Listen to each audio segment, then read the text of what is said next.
Assalamualaikum warahmatullahi wabarakatuh. Perkenalkan nama saya Nia Aprilita Bakti. Saya mahasiswi dari Magister Manajemen. Berikut saya akan mempresentasikan mengenai kasus-kasus yang ada pada buku Sumber Daya Insani.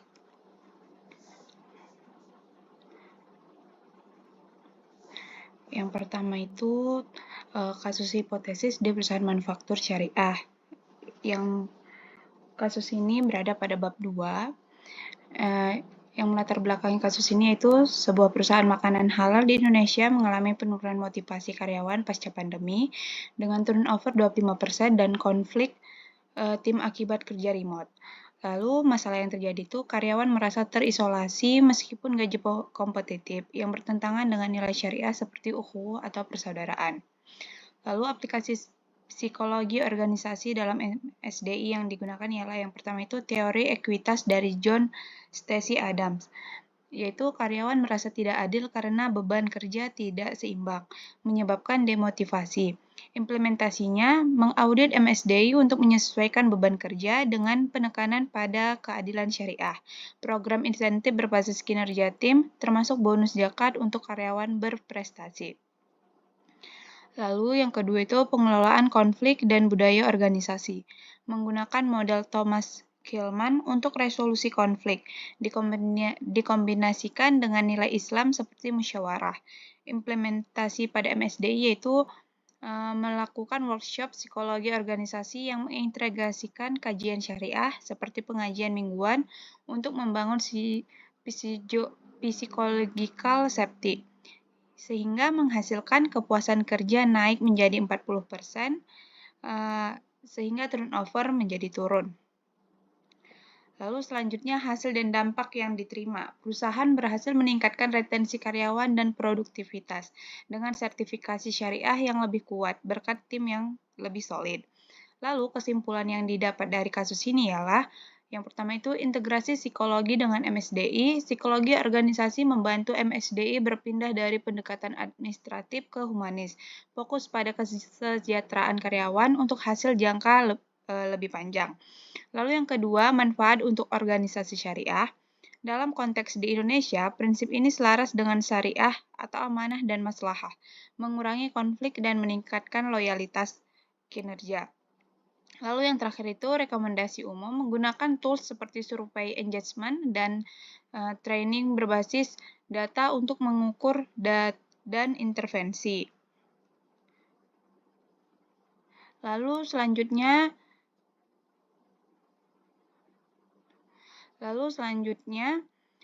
kasus kedua yang ada pada bab 3 itu meningkatkan kinerja karyawan di PT Maju Jaya.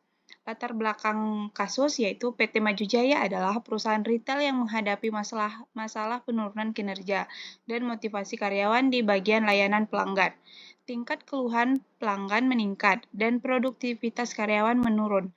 Manajemen ingin menerapkan pendekatan motivasi yang komprehensif untuk mengatasi masalah ini.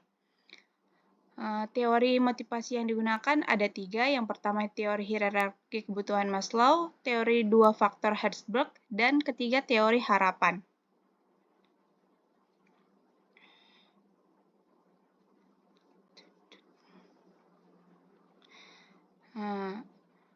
Lalu selanjutnya itu implementasi di PT Maju Jaya. Pertama itu ada pemenuhan kebutuhan menurut Maslow.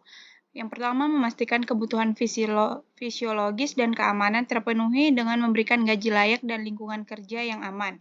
Yang kedua, meningkatkan kebutuhan sosial dengan mengadakan kegiatan team building dan komunikasi terbuka. Yang ketiga, memberikan pengakuan dan penghargaan untuk memenuhi kebutuhan penghargaan.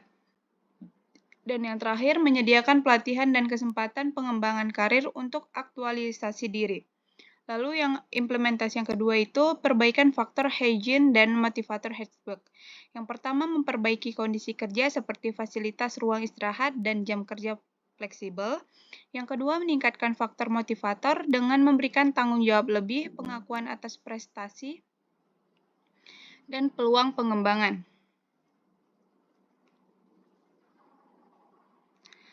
Lalu penerapan teori harapan Virum. Yang pertama itu menjelaskan hubungan jelas antara usaha, kinerja, dan penghargaan kepada karyawan. lalu menetapkan target yang lalu menyediakan insentif yang diinginkan karyawan seperti bonus dan promosi, dan yang terakhir memberikan feedback rutin agar karyawan tahu hasil dari usahanya. Sehingga hasil dan dampak yang didapat yaitu pertama itu peningkatan kinerja, penurunan keluhan pelanggan, kepuasan dan retensi karyawan, dan terakhir itu budaya kerja yang lebih positif.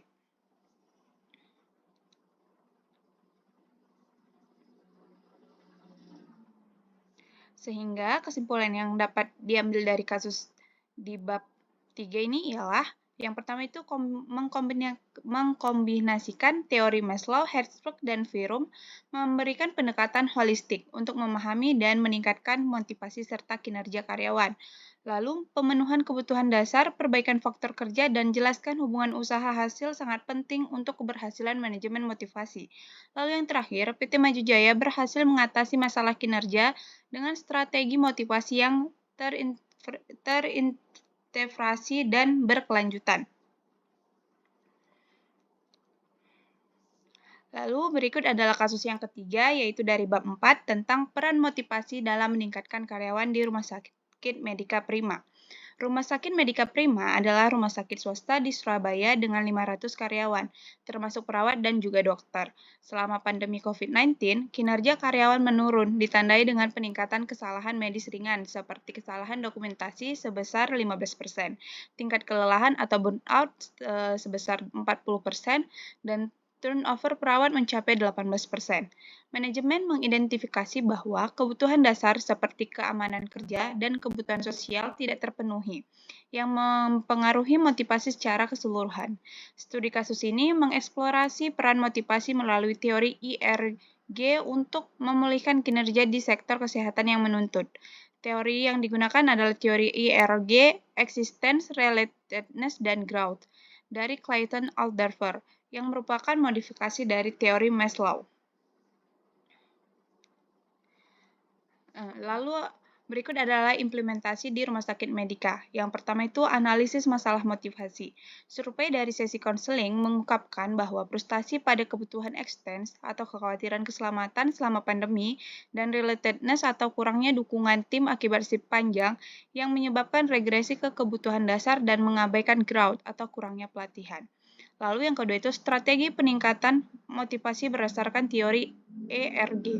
Yang pertama itu memenuhi kebutuhan extens, lalu memenuhi kebutuhan relatedness, lalu memenuhi kebutuhan growth, dan yang terakhir itu pendekatan frustasi regresi. Lalu memonitoring dan penyesuaian. Yang pertama menggunakan kuesioner ERG setiap 2 bulan untuk mengukur kebutuhan.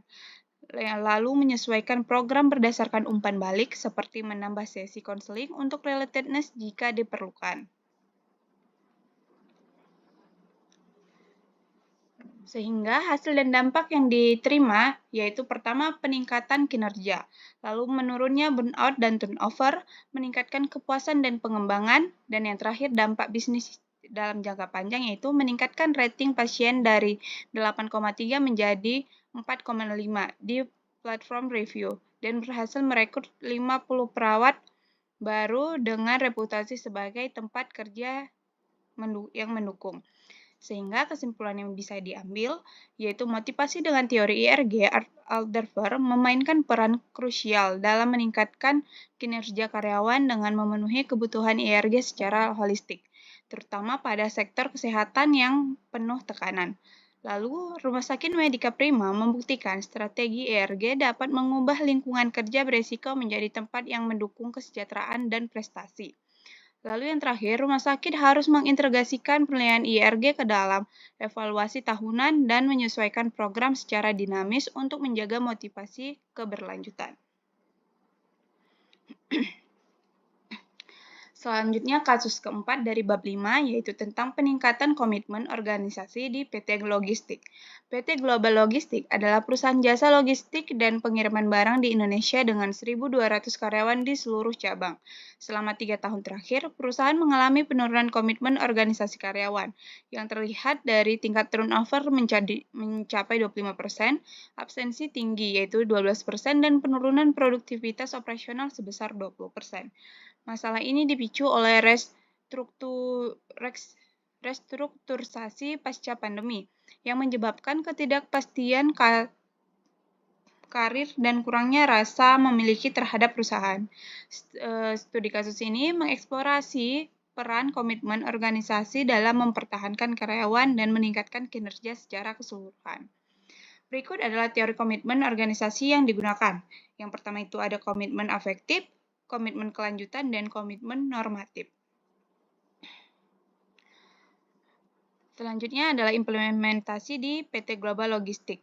Yang pertama, analisis masalah komitmen. Melalui survei komitmen organisasi dan wawancara, ditemukan efektif rendah hanya sebesar 35%, karyawan merasa terikat emosional, sementara continuance tinggi karena ketergantungan finansial.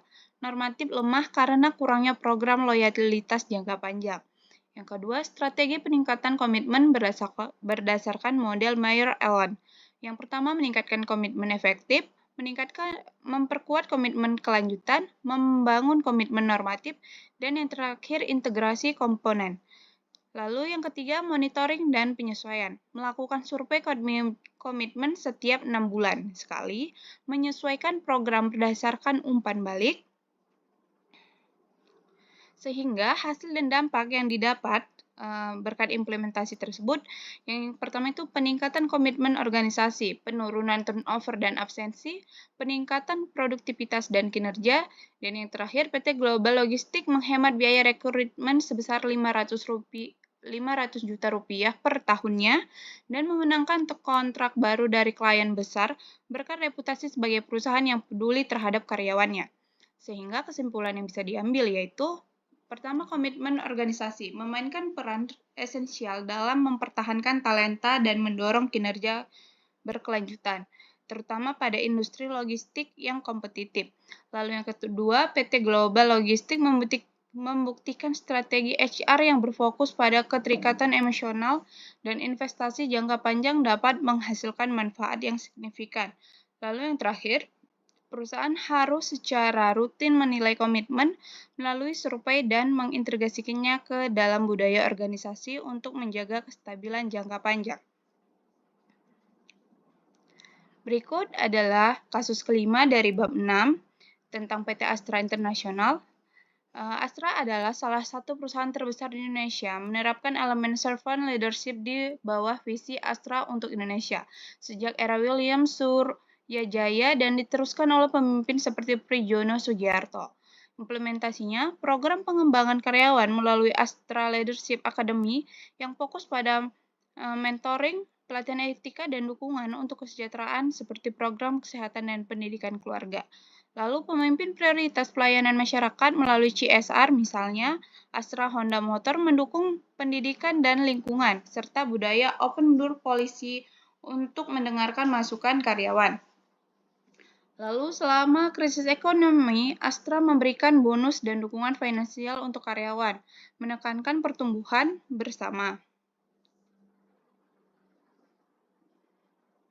Sehingga hasil yang didapat, Astra menjadi perusahaan dengan kapitalisasi pasar terbesar di Indonesia, yaitu sebesar 300 triliun rupiah, dengan tingkat retensi karyawan tinggi di atas 90% dan penghargaan sebagai Best Employee dari berbagai lembaga. Yang kedua, kontribusi sosial luas seperti program beasiswa untuk ribuan anak karyawan yang memperkuat citra sebagai organisasi berbasis nilai humanis. Sehingga dapat kita simpulkan bahwa organisasi-organisasi ini menunjukkan bahwa kepemimpinan pelayan tidak hanya meningkatkan kerja finansial tetapi juga menciptakan dampak sosial positif, terutama dalam manajemen sumber daya insani. Keberhasilan bergantung pada komitmen jangka panjang pemimpin untuk memprioritaskan orang di atas keuntungan semata. Di Indonesia, pendekatan ini semakin relevan untuk menghadapi tantangan seperti keragaman tenaga kerja dan transformasi digital. Lalu selanjutnya kasus ke-6 di bab 6, yaitu tentang PT Gojek. Gojek sebagai unicorn startup ride-hailing dan layanan digital menghadapi penurunan drastis pendapatan hingga 50% akibat pembatasan mobilitas. Hal ini menyebabkan tekanan tinggi pada karyawan kantor sekitar 3.000 orang dan mitra driver jutaan orang, termasuk burnout, turnover karyawan mencapai 25%, dan penurunan motivasi tim. Banyak karyawan mengalami stres emosional karena WFH yang berkepanjangan, konflik kerja hidup, dan ketakutan akan PHK. Pemimpin di awal akan cenderung fokus pada efisiensi operasional yang justru dapat memperburuk situasi.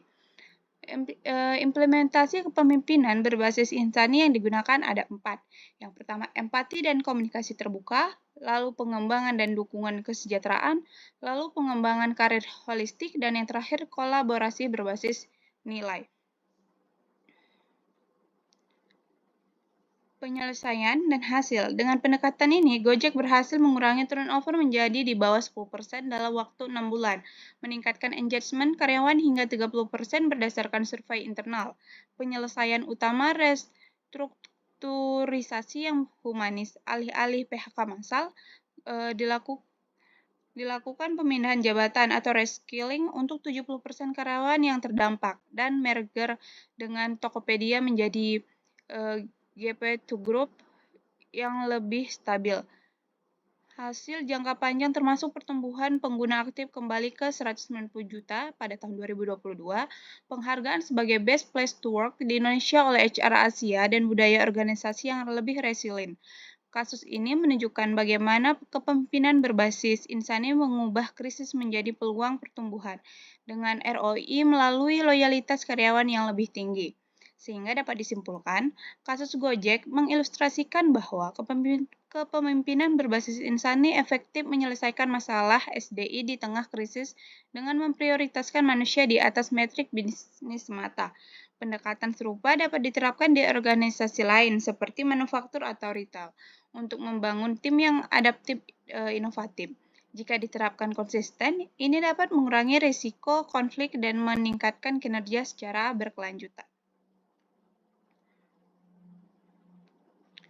Selanjutnya, kasus ke-7 dari bab 8, yaitu tentang penguatan budaya organisasi dengan fokus employee ownership accountability di Retail Prima. PT Retail Prima adalah jaringan retail modern dengan 50 toko di wilayah Jawa Tengah dan Jawa Timur, mempekerjakan kurang lebih 2.000 karyawan di berbagai level, dari kasir hingga manajer toko. Perusahaan ini mengalami stagnasi pertumbuhan akibat budaya organisasi yang pasif, di mana karyawan cenderung menunggu instruksi daripada mengambil inisiatif, menyebabkan penurunan penjualan 15% per tahunnya, tingkat kesalahan 20%, dan turnover sebesar 24%. Masalah ini diperburuk oleh kurangnya rasa kepemilikan ownership terhadap tugas dan akuntabilitas pribadi, yang membuat karyawan merasa pekerjaan bukan milik mereka. Studi kasus ini mengeksplorasi transformasi budaya dengan menekankan nilai employee ownership atau kepemilikan karyawan terhadap tanggung jawab dan accountability atau akuntabilitas atas hasil untuk mendorong inisiatif dan performa di sektor retail yang kompetitif. Model budaya organisasi yang digunakan adalah Denison Organizational Culture Model 1990 dengan tolak ukur 4 dimensi utama untuk memprediksi kinerja organisasi, yaitu mission, konsistensi, involvement, dan adaptability. Lalu, implementasinya yaitu pertama, analisis masalah budaya. Survei Denison mengungkapkan skor rendah di involvement yaitu 25% dan konsistensi 30%, dengan karyawan melaporkan kurangnya otonomi atau ownership dan konsekuensi atas kinerja. Yang kedua, strategi penguatan budaya dengan penekanan employee ownership and accountability. Dengan cara membangun employee ownership melalui involvement, memperkuat accountability melalui konsistensi, integrasi dengan dimensi lain, dan pendekatan bertahap. Yang ketiga, monitoring dan penyesuaian. Survei Denison setiap 3 bulan untuk mengukur peningkatan skor involvement dan konsistensi. Menyesuaikan berdasarkan umpan balik seperti menambah mentoring untuk karyawan junior agar lebih percaya diri dengan mengambil ownership.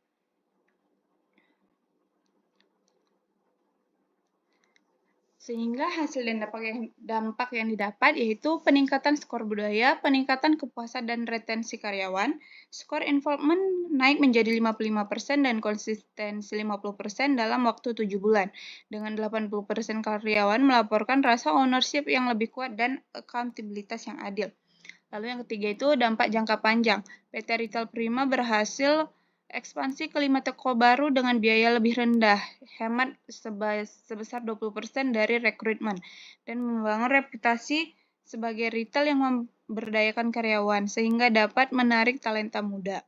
Jadi dapat ditarik kesimpulan, dengan memperkuat involvement dan konsistensi, perusahaan dapat menciptakan rasa kepemilikan yang autentik dan akuntabilitas yang mendukung, menghasilkan kinerja yang berkelanjutan. PT Retail Prima membuktikan bahwa nilai-nilai ini bukan hanya slogan, tapi alat nyata untuk pertumbuhan dengan manfaat langsung pada retensi dan pendapatan. Organisasi harus mengintegrasikan ownership dan accountability ke dalam proses rekrutmen dan evaluasi tahunan, serta melibatkan karyawan dalam desain program untuk memastikan relevansi berkelanjutan. Lalu selanjutnya yaitu kasus ke-8 dari bab 9 tentang Google dan budaya Don't be a file yang mendukung work-life balance. Pada awal 2000-an, Google menghadapi tantangan pertumbuhan cepat. Perekrutan talenta top dunia menyebabkan tekanan kerja yang lebih tinggi yang berpotensi menimbulkan turnover karyawan, sehingga Google mengadopsi budaya yang mendukung budaya work-life balance. Praktik utamanya itu pertama, jam kerja fleksibel dan remote work, fasilitas pendukung kesejahteraan, dan pengembangan karir holistik. Sehingga dampak dan pada pertumbuhan organisasi tersebut, retensi dan atraksi talenta, inovasi dan produktivitas, pertumbuhan bisnis dan tantangan, dan adaptasi. Analisisnya, pengurangan konflik waktu. Jam fleksibel mencegah overload, meningkatkan kepuasan kerja hingga 85%, data internal Google. Manajemen strain, program kesehatan mental mengurangi burnout yang menurut penelitian Clark 2000 dapat meningkatkan produktivitas hingga 20%. Lalu integrasi perilaku. Fasilitas seperti on-site childcare memungkinkan integrasi peran orang tua dengan pekerjaan, yang berkorelasi dengan pertumbuhan retensi 15% lebih tinggi. Sehingga dapat disimpulkan, kasus ini menunjukkan bahwa budaya organisasi yang berbasis teori keseimbangan kehidupan kerja bukan hanya etis, tapi juga strategis untuk mendorong pertumbuhan. Perusahaan yang mengadopsi pendekatan serupa dapat meningkatkan inovasi dan daya saing, meskipun memerlukan komitmen dalam waktu jangka panjang. Lalu selanjutnya kasus 9 dari bab 10, yaitu tentang Netflix dan budaya keeper test untuk kepuasan kerja. Pada pertengahan 2000-an, Netflix menghadapi perbedaan besar. Karyawan mengharapkan fleksibilitas kreatif di startup teknologi, tetapi realitas pertumbuhan cepat dari 1.000 ke 13.000 karyawan menyebabkan birokrasi dan burnout. Lalu praktik utama berdasarkan teori perbedaan, yaitu pertama meningkatkan realitas, monitoring perbedaan. Peran kepuasan kerja dalam pertumbuhan organisasi. Yang pertama, retensi dan atraksi talenta. Kepuasan tinggi mendorong perekrutan kreator top seperti pembuat Stranger Things yang menghasilkan konten original bernilai $17 miliar per tahun. Lalu, inovasi dan produktivitas. Budaya kebebasan memungkinkan ide-ide cepat. Menurut teori perbedaan, minimnya gap otonomi meningkatkan kreativitas yang terbukti dari 1.000 lebih episode original sejak tahun 2013. Dampak keuangan.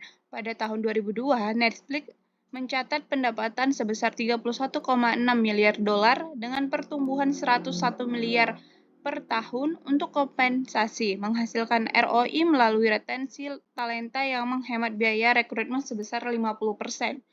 Tantangan dan adaptasi. Pasca pandemi, perbedaan muncul karena hybrid work. Lalu analisis berdasarkan teori perbedaan. Pertama, minimasi perbedaan negatif, yaitu umpan balik rutin dan keeper test mencegah akumulasi ketidakpuasan yang menurut Loki 1976 dapat meningkatkan engagement hingga 20-3% di lingkungan kreatif.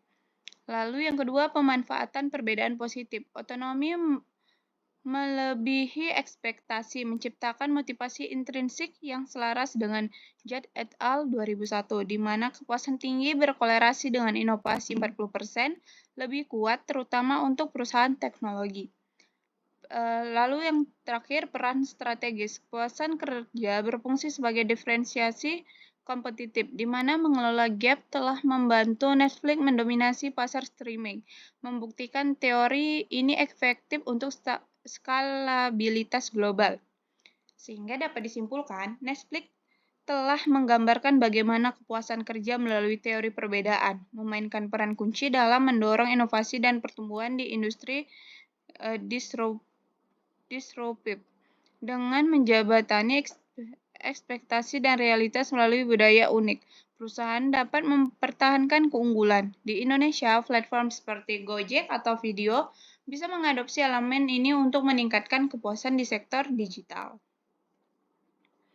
Lalu yang terakhir, kasus 10 pada bab 10 tentang Starbucks dan budaya partners untuk pemenuhan kebutuhan. Pada tahun 1990-an, Starbucks menghadapi turnover tinggi di retail karena kebutuhan dasar seperti gaji rendah dan jadwal tidak stabil tidak terpenuhi yang menghambat ekspansi. Lalu praktik utama berdasarkan teori pemenuhan kebutuhan. Yang pertama, pemenuhan kebutuhan dasar, fisiologis dan keamanan. Kedua, pemenuhan kebutuhan sosial. Ketiga, pemenuhan kebutuhan penghargaan dan aktualisasi. Dan terakhir, monitoring pemenuhan. Peran kepuasan kerja dalam pertumbuhan organisasi. Yang pertama, retensi loyalitas, produktivitas dan inovasi, dampak keuangan dan tantangan, dan adaptasi. Lalu analisisnya, tahap pertama, asuransi dan gaji memenuhi kebutuhan keamanan, mengurangi frustasi yang menurut Alderfer dapat meningkatkan fokus kerja hingga 25%. Tahap menengah sampai tinggi, program sosial dan pendidikan memenuhi relatedness dan growth, menciptakan kepuasan intrinsik yang selaras dengan Maslow, di mana karyawan merasa bermakna dan berkontribusi pada misi uplifting human spirit. Lalu yang ketiga, peran strategis.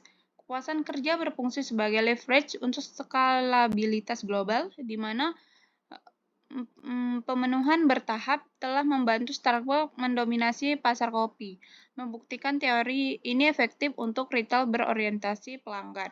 Sehingga kesimpulannya, Starbucks menggambarkan bagaimana kepuasan kerja melalui teori pemenuhan kebutuhan memainkan peran esensial dan membangun loyalitas dan pertumbuhan dengan memenuhi kebutuhan karyawan secara holistik. Pendekatan ini tidak hanya etis tapi juga menguntungkan secara bisnis. Di Indonesia, perusahaan seperti Alfamart dan Kopi Kenangan bisa mengadopsi model serupa untuk meningkatkan kepuasan di sektor retail. Baik, sekian presentasi saya dari tugas individu 10 kasus.